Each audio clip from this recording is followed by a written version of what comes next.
नमस्कार, राजनीति में आपका स्वागत है। मैं हूं पंकज श्रीवास्तव। राजनीति में आज बात भारत में धर्मनिरपेक्ष राजनीति के भविष्य की। भारत संवैधानिक तौर पर एक धर्मनिरपेक्ष या पंथ निरपेक्ष राष्ट्र है, यानी संविधान और तमाम संवैधानिक मान्यताओं की नज़र में देश के न सिर्फ सभी नागरिक बिना किसी धार्मिक भेदभाव के बराबर है, बल्कि राज्य का भी कोई धर्म नहीं है। राज्य किसी धर्म को अतिरिक्त प्रश्रय नहीं दे सकता। एक समान दूरी की बात होनी चाहिए। सरकार और उसके अधिकारियों से यह अपेक्षा की जाती है कि किसी एक धर्म के प्रति वे विशेष अनुराग या द्वेष से काम न लेते हुए एक समान निरपेक्षता और निष्पक्षता का भाव रखेंगे। लेकिन पिछले कुछ सालों में देश के सियासी माहौल में बदलाव आ रहा है और उससे सवाल उठ रहे हैं कि आखिर जो एक ये हमारी संवैधानिक मान्यता थी, जो आज़ादी के आंदोलन के दौरान विकसित हुए हमारे मूल्यों से उपजे थे, जो संविधान सभा में जिन पर बात हुई और जो संविधान में दर्ज हुए, उनका भविष्य आखिर है क्या? क्या भविष्य संकट में है? राम मंदिर के मुद्दे पर इसमें खास तौर पर ये बल मिला है ऐसे सवालों पे, और ये सवाल ज़्यादा प्रासंगिक हो गए हैं। देश के प्रधानमंत्री जब राम मंदिर के शिलान्यास में, भूमि पूजन में मुख्य यजमान बनते हैं तो ये सवाल और भी महत्वपूर्ण हो जाता है। हालांकि उनकी पार्टी लगातार अपने राजनीतिक एजेंडे में धर्म को, राम मंदिर को शामिल करती रही है। बहरहाल देश में तमाम ऐसे भी नेता हैं, पार्टियां जो धर्मनिरपेक्षता की राह पर चलने का दावा करती हैं, लेकिन अब वो इन मुद्दों पर बोलने के लिए जैसे तैयार ही नहीं, बल्कि राम मंदिर का जिस तरीके से खुले हृदय से समर्थन हर तरफ से नजर आ रहा है, स्वागत किया जा रहा है, वो भी बड़ा सवाल उठाता है। क्योंकि सुप्रीम कोर्ट ने खुद माना है कि राम मंदिर जहां बन रहा है वहां पहले बाबरी मस्जिद जो तोड़ी गई थी वो एक अपराध था, कानून की नज़र में पूरी तरह अपराध था।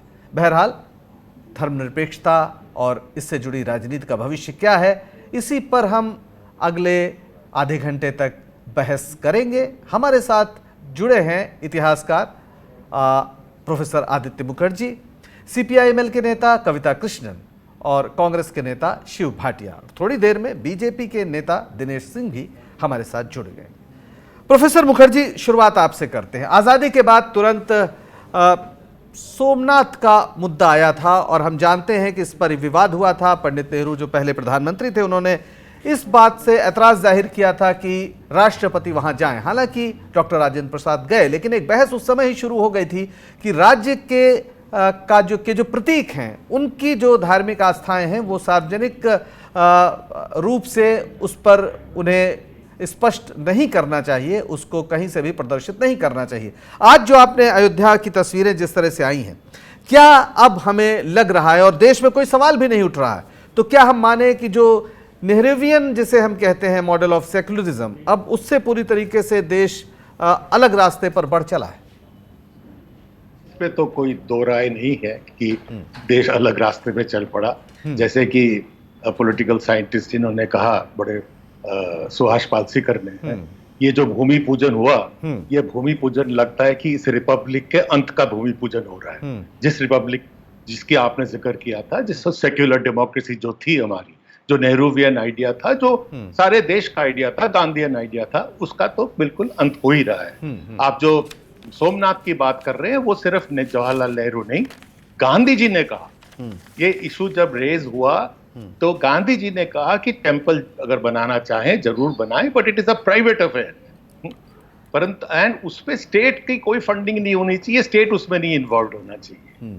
तो ये जो आप देख रहे हैं कि अब क्या हो रहा है, अब सुप्रीम कोर्ट की जो जजमेंट थी, उसको सारे यूनानिमस जजमेंट थी, सारे देश ने उसको मान लिया। हालांकि कॉन्ट्ररी ओपिनियंस थे, इतना लंबा एक विवाद, लोगों ने कहा चलो इसको खत्म करो, ये मामला खत्म हो जाए, तो सब मिलके अगर खुश होते, अगर ये मामला खत्म करके ये राम मंदिर का होता ना, ये ऐसा नहीं हुआ।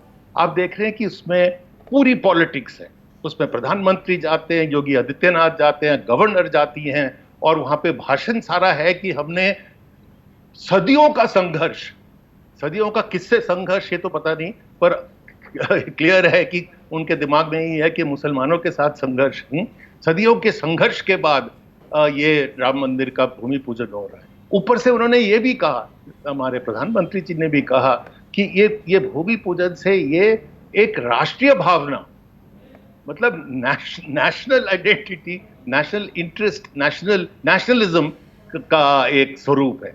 तो नेशनलिज्म को आप एक धर्म से जोड़ दें तो ये तो कोई ठीक बात नहीं है। जी मंदिर जरूर बनाइए, उसमें सबको आनंद है, क्यों नहीं बने, मंदिर बने, मस्जिद बने, चर्च बने, सब खुशी से जाएं, जिसको मर्जी जाएं, पर उसको सरकार के साथ, पॉलिटिक्स के साथ, गवर्नमेंट्स के साथ जोड़ना, उसका पॉलिटिकल एडवांटेज लेना, राम के नाम पे जो सत्य और त्याग से जिनका नाम जुड़ता है उस पे झूठ बोलना। भाई आफ्टर ऑल सुप्रीम कोर्ट के सामने झूठ ही बोला था ना कि हम मस्जिद नहीं तोड़ेंगे। और बहरहाल अब त्याग, बिल्कुल एक आप बहुत महत्वपूर्ण सवाल उठा रहे हैं, इतिहास सब जानते हैं, सबके सामने है। कविता कृष्णन जी, आप लंबे समय से इस जो एक सेकुलर पॉलिटिक्स इस देश में चले और इस तरह का जो राजनीतिक पूरा मुहावरा इस देश में बदला है उसके विरोध में लगातार अलग जगाती रही हैं, लेकिन आज जो स्थिति है, जिस तरह का देश का माहौल है, क्या आपको लगता है कि जो खास तौर पर सेकुलर पॉलिटिक्स है वो एक बड़े धक्के से गुजर रही है और उसे नए मुहावरों की तलाश करनी होगी?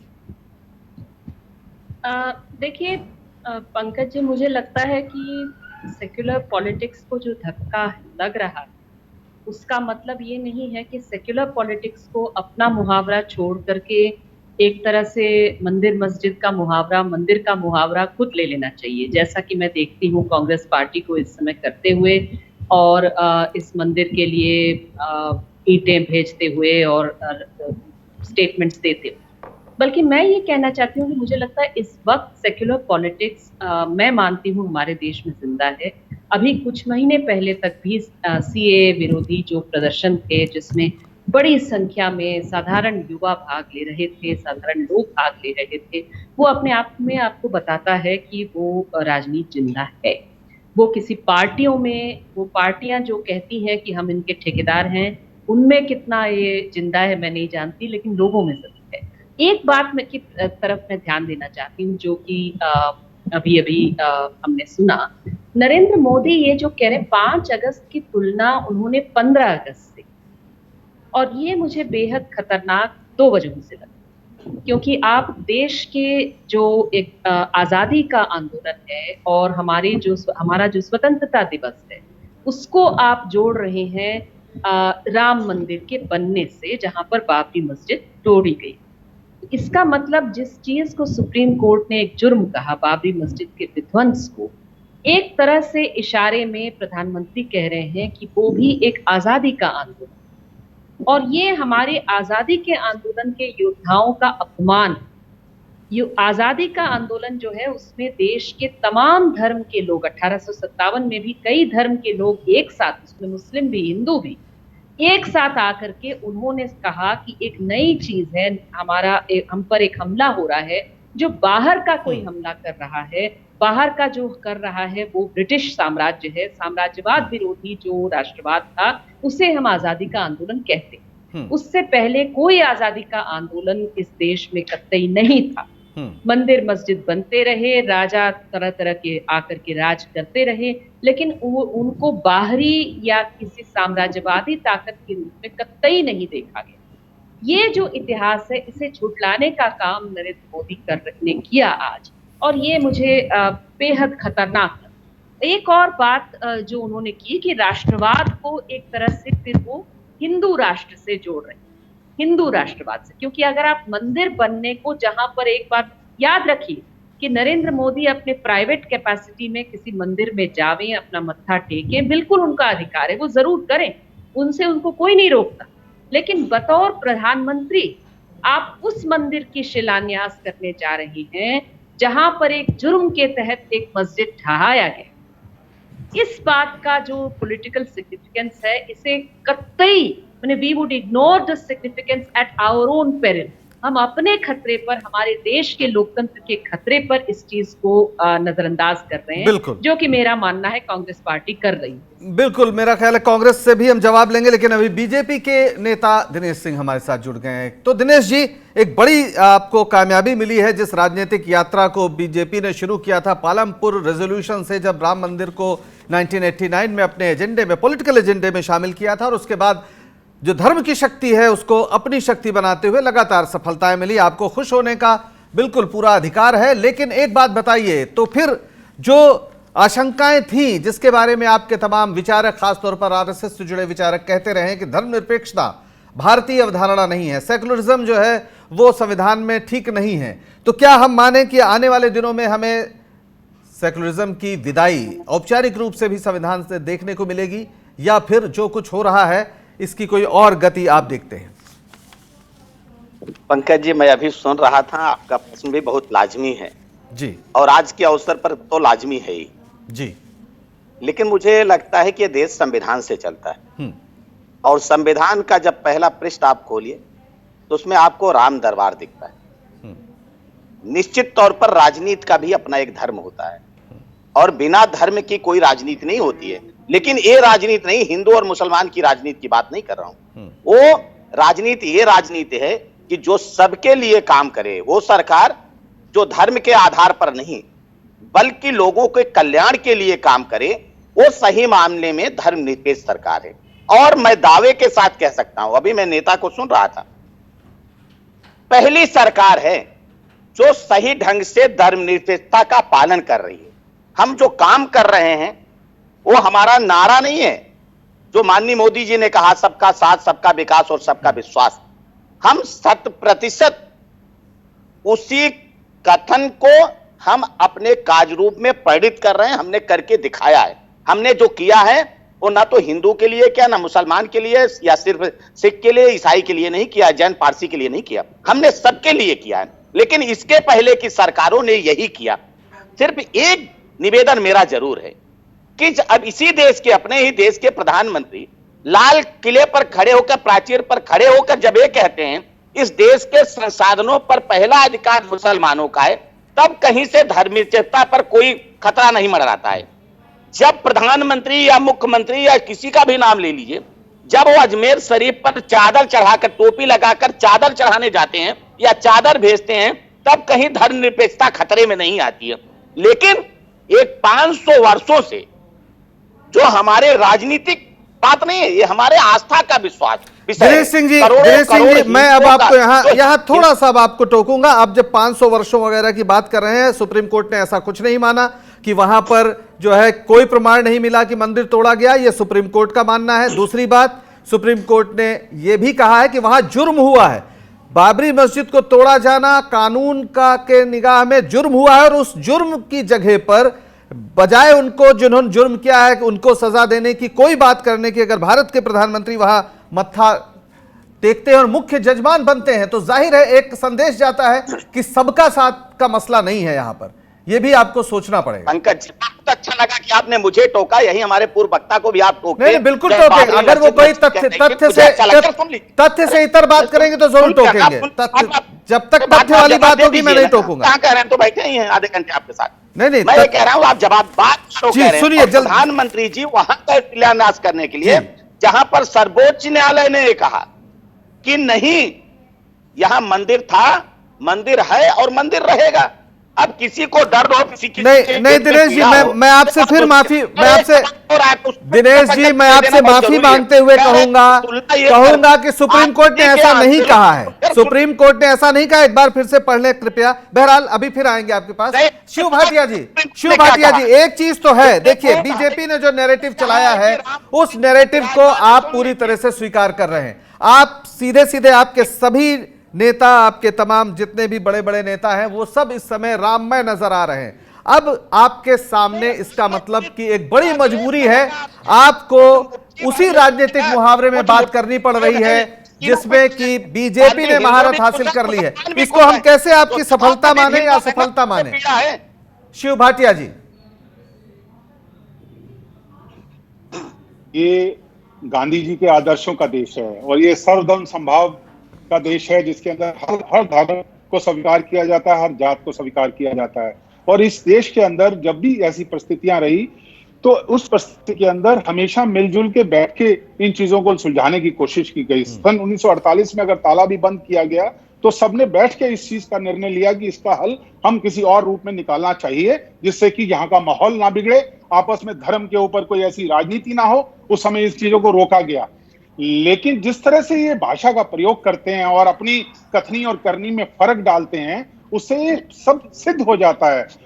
कांग्रेस कभी भी मंदिर के खिलाफ नहीं रही। कांग्रेस ने ही दरवाजे खुलवाए जब कोर्ट ने निर्णय लिया, कांग्रेस ने शिलान्यास करवाया, कांग्रेस ने चाहा कि आप उन चीजों को स्वीकारिए कि अगर यहाँ मस्जिद बनी हुई है तो हमें मंदिर भी बनाना, तो हम मंदिर भी भव्य रूप में बनाएंगे। लेकिन उसकी कार्यशैली में फर्क था। वो काम को किसी और रूप में करना चाहते थे कि एक बंटवारा नहीं चाहते थे धर्म के अंदर। और आज भी कांग्रेस ने कोई ऐसा चीजों को स्वीकार नहीं कर लिया।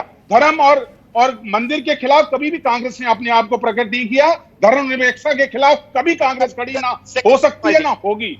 लेकिन ये सेकुलरिज्म का एक नारा है, गांधी जी का देश है, उसको स्वीकार करके यहाँ पर अपने आप को पेश करते हैं। इनकी तरह नहीं, ये आरएसएस के एजेंडे के रूप में काम करके आरएसएस का भागवत समय कम है, हम आएंगे आपके पास। आप जो सवाल उठा रहे हैं आपका भी हक है, लेकिन एक बात सही है कि जो इस समय राजनीतिक मुहावरा है उसमें हम देख रहे हैं समाजवादी हो या कांग्रेस के लोग हों, वो वही भाषा फिलहाल बोल रहे हैं जिसमें कि जो बीजेपी ने जो शुरू किया है। बहरहाल अब ये जाहिर है एक नई दिशा भारतीय राजनीति में यहाँ से शुरू हो रही है। हम आएंगे एक छोटे से ब्रेक के बाद, इसके अन्य पहलुओं पर भी बात करेंगे। बने रहिए हमारे साथ।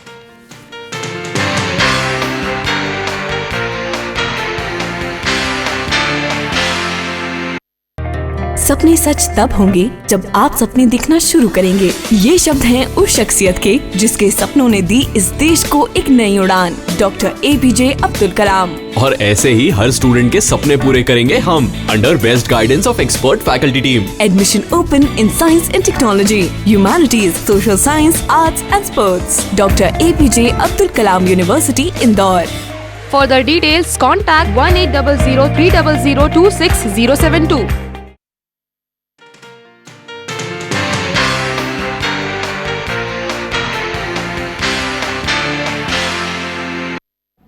राजनीति में आपका एक बार फिर स्वागत है। आज हम बात कर रहे हैं भारत में धर्मनिरपेक्ष राजनीति का क्या भविष्य है, और जिस तरह से अयोध्या में आज प्रधानमंत्री मोदी ने मुख्य जजमान बनते हुए या बनकर भूमि पूजन किया, उस पर काफ़ी प्रतिक्रियाएं भी आई हैं। इस पूरे मसले पर कुछ विपक्ष के नेताओं ने क्या कुछ बोला है, पहले आपको सुना देते हैं आगे बढ़ने से पहले। बहैसियत प्रधानमंत्री नरेंद्र मोदी आज भूमि पूजन में जाकर जो उन्होंने वहां पर वो जो चांदी का पत्थर रखा, उन्होंने एक हिंदू राष्ट्र की बुनियाद आज वहां पर डाली है।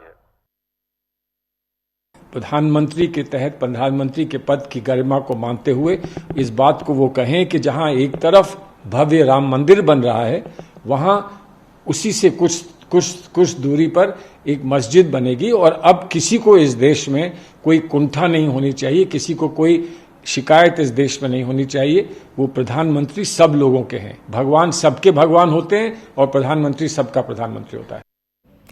तो दो सवाल उठे हैं ओवैसी की ओर से कि ये दरअसल हिंदू राष्ट्र की बुनियाद रखी जा रही है, और दूसरा सलमान खुर्शीद ने यह कहा कि उन्हें भव्य मस्जिद भी बनाने में अपनी भूमिका निभानी चाहिए ताकि यह संदेश जाए कि वो सबके हैं। दिनेश सिंह जी, आप जाहिर है आपको पिछली बार जब आप बोल रहे थे तो कुछ ऐसे फैक्ट थे जिसकी वजह से मुझे आपको टोकना पड़ा, अदरवाइज टोकने की कोई ज़रूरत नहीं है। बहरहाल यहाँ पर एक बात उठी है, एक तरफ कहा जा रहा है कि हिंदू राष्ट्र की बुनियाद है, जाहिर है शंका है कि आप सेकुलरिज्म को नहीं चलने देंगे, और दूसरी तरफ ये मांग भी है कि भाई क्या आप मस्जिद भी इस तरह बनाएंगे? क्या हम ये देखेंगे आने वाले दिनों में कि आपकी पार्टी उसी तरह से जो जमीन दी गई है मस्जिद के लिए उसके निर्माण में भी ऐसा ही बढ़ चढ़कर हिस्सा लेगी? दिनेश जी, देखिए दो चीजें हैं। पहले तो मैं सुभाटिया जी का एक वाक्य में जवाब दे दूं। इन्होंने कहा कि कांग्रेस पार्टी को भी इतराज नहीं था। कांग्रेस पार्टी को कितना इतराज था? पहले तो आप राम के अस्तित्व को ही नकार रहे थे सर्वोच्च न्यायालय में एफिडेविट देकर। दोबारा अपने पार्टी के वरिष्ठ अधिवक्ता को आप भेज के राम मंदिर के मुद्दे को आप बाहर आगे बढ़ाना चाह रहे थे। तीसरा, अभी हाल में जब 5 तारीख को मुहूर्त निकला तो सबसे बड़े विद्वान दिग्गी राजा आ गए, वो सबसे बड़े पंडित हैं। मुझे लगता था कि उनकी जगह उनको राहुल गांधी को करना था जनेऊ धारण करके। दिनेश जी विषय पर बात करें। दिनेश जी वो ऐतराज शंकराचार्य का है, स्वामी स्वरूपानंद का ऐतराज है, उन्होंने चिट्ठी भी जारी की है। सुन लीजिए, सुन लीजिए, मैंने कहा 1 मिनट 1 लाइन में, आपने 1 लाइन की जगह 10 सेकंड और बर्बाद किया ना। अब आइए मुद्दे पर। देखिए दिक्कत क्या है इस देश में, समस्या क्या है कुछ लोगों को। ओवैसी साहब से आप क्या परिकल्पना करते थे? वो जो ईंट रखी गई ना, वो तो ओवैसी के सीने पे ही रखी गई। मैं कह रहा हूं आपके चैनल के माध्यम से, जब जालीदार टोपी लगाकर आप जाते हैं पार्लियामेंट में, तब जो है सांप्रदायिकता नहीं नजर आती है। जब छोटा पायजामा और बड़ा कुर्ता पहन के जाते हैं तब सांप्रदायिकता नजर नहीं आती है। और आप ये कहिए, मैंने पहले ही बार कहा था ना कि जब अजमेर शरीफ में चादर चढ़ाने जाते हैं। दिनेश जी, आप दोहरा रहे हैं, समय कम होता है। मैं अटल बिहारी वाजपेयी की आपको तस्वीर दिखाऊं जालीदार टोपी वाली, राजनाथ सिंह की दिखाऊं, उससे क्या फर्क पड़ेगा? है पूरे देश के, वो पूरे देश के नहीं, मूल बात ये, मूल सवाल ये है, क्या मस्जिद बनवाने में पहल करेंगे आप? आपने कहा सबका साथ सबका विकास, क्या जिस तरह मंदिर बनाने में आपने पहल की, क्या मस्जिद बनवाने में पहल करेंगे? क्या मस्जिद बनवाने में पहल करेंगे आप? क्या मस्जिद बनवाने में पहल करेंगे? चलिए ठीक है। कविता कृष्णन जी, आप सुन रही हैं अभी तक जो पूरा तर्क है, जो पूरी जो तर्क प्रक्रिया है वो आप देख रहे हैं। कविता जी, अभी आपको क्या लगता है, जिस तरह से हिंदू राष्ट्र बनाने की आशंका जताई है ओवैसी ने, क्या उनकी आशंकाओं में हम कुछ एक ध्वनि देख रहे हैं इस देश के अल्पसंख्यकों की? मैं दिनेश से वो सवाल करना चाहती हूँ।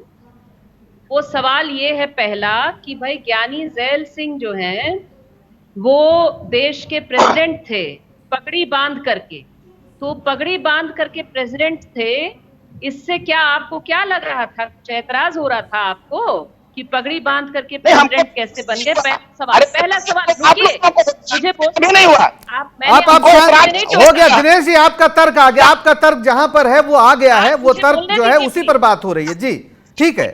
दूसरा सवाल ये है कि माननीय सुप्रीम कोर्ट ने कहा कि बाबरी मस्जिद का ढाया जाना एक जुर्म है। अब मैं दिनेश सिंह जी से पूछना चाहती हूँ, मैं जानती हूँ कि इस देश के ढेर सारे हिंदू लोग हैं जो चाहते हैं कि उस जुर्म में जो भागीदार थे उन्हें सजा मिले।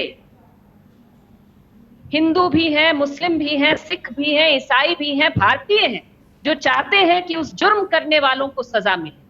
उन जुर्म करने वालों को सजा मिले, ये एक वाक्य क्या देश के प्रधानमंत्री कहेंगे? क्या उन्हें कहना चाहिए? क्या दिनेश सिंह जी कहेंगे? मैं जानना चाहती हूँ। दिनेश सिंह जी यहाँ कहिए, जुर्म करने वालों को सजा मिलनी चाहिए, बस इतना कहते हैं। किसने किया है? जुर्म बाबर ने किया है। अरे सुप्रीम मस्जिद को बचाने में तो लोग लगे हुए हैं। 1992 में बाबर नहीं आया। दिनेश जी विषय पर बात करिए। सुप्रीम कोर्ट ने 1992 की घटना के लिए कहा कि वहां जुर्म हुआ है, उस दिन वहां बाबर नहीं आता। खैर आपकी आवाज वैसे भी कट रही है, माफ करिएगा, आपकी आवाज आ नहीं पा रही है। शिव भाटिया जी, लेकिन ये सवाल तो है, मंदिर तो बन गया, आप कह रहे हैं कि चलिए मंदिर हम सब, राम हमारे हैं, सब लोग हमारे हैं, बिल्कुल ठीक बात है, लेकिन न्याय भी तो होना चाहिए। जो जुर्म हुआ है उसकी क्या सजा है, उस पर भी आपकी ओर से आवाज नहीं उठती है। शिव भाटिया जी। पंकज जी, लोगों की भावनाओं का सम्मान करते हुए हमने ये बात कही कि हम चाहते थे, कि सब चाहते थे, कोई नहीं ऐसा व्यक्ति था हिंदुस्तान के अंदर जो नहीं चाहता था कि मंदिर ना बने, लेकिन इनकी कार्यप्रणाली और कार्यशैली का विरोध था। ये चाहते थे कि मस्जिद तोड़ के मंदिर बनाया जाए, हम चाहते थे मस्जिद भी बने और मंदिर भी रहे, हम भी उसके पुजारी हैं। और मंदिर को कोई 4 दीवारी की जरूरत नहीं है। भगवान राम सबकी आत्मा में बसते हैं, सबकी आस्था में हैं, और ये किसी आरएसएस के एजेंडे के तौर पे काम करने वाले भगवान राम नहीं है। आज मुझे दुख इस बात का है, सरकार पूरी उस एजेंडे के तहत उस मंच पे बैठी है, तो उसके अंदर राष्ट्रीय संघ के अध्यक्ष वहां पर क्या कर रहे थे? सबसे बड़ा प्रूफ यहाँ पे हो जाता है, ये सरकार ही आरएसएस के अड्डे पे चल रही है। ये धर्मनिरपेक्षता को खत्म करना चाहते हैं, जिसकी नींव के अंदर धर्मनिरपेक्ष है। ये किसी हालत में ही, ये खुद खत्म हो जाएंगे, लेकिन धर्मनिरपेक्षता खत्म नहीं होगी। मैं सिर्फ एक सवाल के साथ इनको कहना चाहता हूं, इनकी कथनी करनी में इतना अंतर है, इनको बात सुनने की जहमत नहीं उठा सकते, बाबर पे चले जाते हैं। कभी 1992 की बात करते हो तो बाबर की बात करने लगते हैं, सीधा जवाब नहीं देना चाहते, इनके पास कहने को कुछ नहीं है। ठीक है, समय कम है भाटिया जी, ठीक है, आपकी बात आ गई। मेरा ख्याल है कि अब हमें लास्ट में मैं जरा प्रोफेसर मुखर्जी को थोड़ा सा विस्तार से सुनना चाहता हूं। प्रोफेसर मुखर्जी, जाहिर है आपको हम कम समय दें, ये अच्छी बात नहीं है। जो पूरी स्थिति बन रही है उसका विश्लेषण कैसे किया जाए? क्या हम मान लें कि जो पहले आपने कहा कि अब वो जो पुराना हमारा एक डेमोक्रेटिक सेकुलर रिपब्लिक है दरअसल उसकी विदाई का ये एक हम देख रहे हैं, ये जो सब कुछ सामने हो रहा है। और अब जो एक सेक्युलर पॉलिटिक्स अब तक चल रही थी, जिसकी ओर अगर प्रतीकात्मक तरीके से बात करें तो टोपी वगैरह की बात कर दी जाती, उससे ज्यादा उसमें कुछ था भी नहीं। सच्चर कमेटी बताती है हमें क्या हकीकत है। तो क्या आपको लगता है कि बिना किसी ऐसे जन प्रशिक्षण के या जन आंदोलन के इस स्थिति को कोई पलट सकता है, या अब हाथ से सारी बात निकल गई है? कि हाथ से तो कभी कोई बात निकल नहीं जाती है। अगर ऐसी बात होती तो हम सब हाथ पे हाथ रख के बैठ जाए, ऐसा तो नहीं है। इस देश के जनता, इस देश की जो संस्कृति है, ये उसको इतने आसानी से उलट देना पॉसिबल नहीं है, परंतु कोशिश जारी है। इसीलिए जो काउंटर है वो भी जारी रखना पड़ेगा। अब ये देखिए, जो मैंने जो कहा कि जब सुप्रीम कोर्ट का जजमेंट आया तो भारत के लोगों ने उनके जितने भी आपस में डिफरेंसेस थे उनको अलग करके कहा चलो इस मामले को खत्म करते हैं। सुप्रीम कोर्ट के जो बाकी दो स्टेटमेंट्स थे जो बड़े इंपॉर्टेंट थे, उस पर जरा गौर कीजिए। एक तो उन्होंने कहा कि जो मस्जिद ढाना क्रिमिनल एक्ट था, एक तो ये है, और दूसरा सुप्रीम कोर्ट ने बार बार अपने पुराने जजमेंट का जिक्र किया जिसमें यह कहा गया था कि 1940 इस राम जन्मभूमि को छोड़कर 1947 के बाद जो भी डिस्प्यूटेड टेरिटरी होगा उसमें कोई बदलाव नहीं आएगा। अगर ये दो आश्वासन आप जनता में दे सकते थे तो आज हिंदुस्तान के मुसलमान भी, हिंदुस्तान के अल्पसंख्यक सब कोई इतने शंका में नहीं हो जाते कि राम जन्मभूमि का जो भूमि पूजन हो रहा है वो एक असर्टिव हिंदुत्व राज लगाने की कोशिश है। पर ये तो हो नहीं रहा ना। ये आप देख रहे हैं सारी जो पॉलिटिक्स है इस राम जन्मभूमि के उस पे भूमि पूजन पे, ये बिल्कुल और भी जोर से बताया जा रहा है कि ये देखो हमारा जो आरएसएस का और हमारा जो स्टाइल था, हमारा जो संघर्ष था, हमारा जो एजेंडा था, उसको हम पूरी तरह से आगे बढ़ाएंगे। बिल्कुल, और यही एक खतरा है। हालांकि सुप्रीम कोर्ट ये भी कह चुका है कि हम देश के बुनियादी जो ढांचा है संविधान का उसमें तब्दीली नहीं कर सकते, और संविधान हमारे बुनियादी जो बेसिक स्ट्रक्चर है उसका हिस्सा है, ना कि 42वें संशोधन से डाला गया एक शब्द भर है। और यहां पर अंत में सरदार पटेल की एक बात जरूर याद दिलाना चाहूंगा मैं। दिनेश जी गौर से सुनिए, पटेल कहते हैं, सरदार पटेल, मेरे विचार से भारत ना हिंदू देश बन सकता है और ना हिंदू धर्म भारत सरकार का धर्म बन सकता है। हम पाकिस्तान के रास्ते नहीं चल सकते। धर्मनिरपेक्षता भारत की आत्मा है। इस पर विचार करें सब लोग। आप सभी लोगों ने इस परिचर्चा में हिस्सा लिया, आप सबका बहुत बहुत धन्यवाद।